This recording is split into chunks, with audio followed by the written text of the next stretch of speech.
આવી ગયો? હા, ક્યારે આવ્યો? 6 વાગે. જયમો? હા, જમી લીધું હો. શું જયમો ભાઈવું? હા હા ભાઈ, મને રોજ પૂછે છે આવીને, તું આવી ગયો, જમી લીધું ભાઈ? એ રોજ એક ને એક વાત હવે હું કરવાની હોય. તમને મિસ કરે છે એટલે. મેં શું કરે, એક ઘરમાં જ રહીએ છે. એક ઘરમાં રહી છે, સાથે નહીં ને. હા, મમ્મી મને ઘણી વાર કહેતા કે તમે નાના હતા ને તો તમે એને બહુ હેરાન કરતા, બહુ બદમાશી કરતા.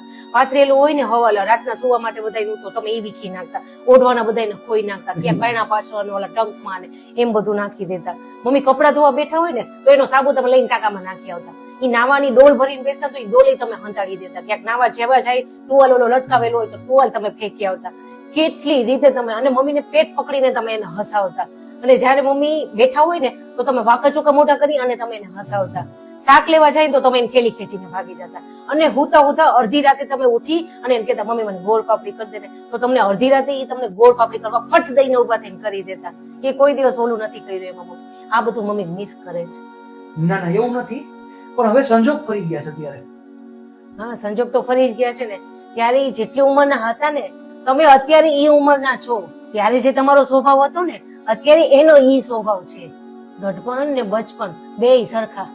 આ ઘરના બુઢિયાઓ છે ને, ઈ બહારનું પંજાબી ચાઇનીઝ ને એવું ન ભાવે ને.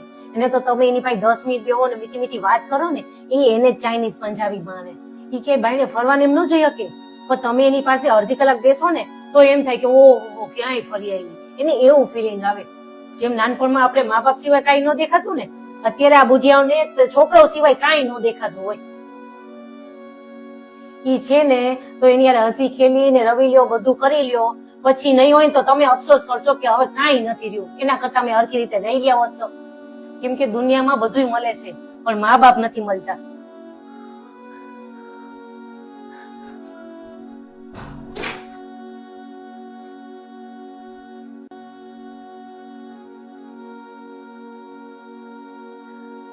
આજે જમવામાં મજા ના આવી. કેમ?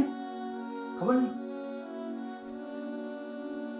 ઓલી ગોળ પાપડી કરી દઈશ પાછી પેલા. હા હા, હાલ બનાવી દઉં. સુંદર એકદમ સરસ બનાવી દઉં.